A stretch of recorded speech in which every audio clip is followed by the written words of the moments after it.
વગર તપાસે છેડતી કેવી રીતે દાખલ થઈ? તમે જોઈ છેડતી? તમે જોઈ? તમે પોતે ત્યાં ઉભા હતા, તમે પેલી બેનને ધક્કો મારીને બહાર લઈ જાવ છો. એ તો સાહેબ, એ તો પછી હું આવી હતી, એ પેલા તો બનાવ બન્યો. તમે છેડતી જોઈ? ત્યાં છેડતી કરવા ગયા હતા આ લોકો? બનાવ બની ગયો. હું શું કહું, આ છેડતી કરવા ગયા હતા ત્યાં? એ છેડતી કેન્દ્ર છે? એ કોલેજ છે તો ત્યાં છેડતી કરવા ગયા? કોલેજ છે? આ કોલેજ છે? તો ટેકાના ભાવની ખરીદી કરનારા લોકો ખેડૂત પાસેથી પૈસા માંગે છે, એના માટે કોઈ એમને જાણ કરી તો આનું શું છે? એક મિનિટ, તમે એમ કહો જ્યાં રજૂઆત કરવાનો એના કરો.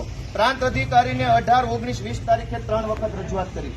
આરએસસી કલેક્ટરને 18 ને 22 તારીખે 2 વાર રજૂઆત કરી. કલેક્ટર સાહેબને 24 તારીખે મેં રજૂઆત કરી. 24 તારીખે સીઈઓને રજૂઆત કરી અને 24 તમને એફઆઈઆર આપી. હજુ તમે એમ કહો રજૂઆત કરો તો આ ગુંડા તમને રજૂઆત કરવા આવ્યા હતા? બેન, ભગવાનથી ડરો, ભગવાનથી ડરો. તો ધીમે એટલે પણ હું કઈ ખાઈ ગયો? તમે અમને પર ખોટા આરોપ મૂકો. બેન, તમે છેડતીનો આરોપ કેવી રીતે લગાવ્યો? હાલો, પગે લાગુ. લો, છેડતીનો આરોપ કેવી રીતે કર્યો? કેવી રીતે છેડતી કરી હમણે?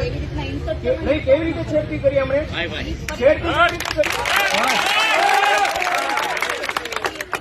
ફરિયાદીનો બધું કે છે, મેં કીધું. પગે લાગુ તમને, પગે લાગુ. લો, છેડતી કેવી રીતે કરી? બેન,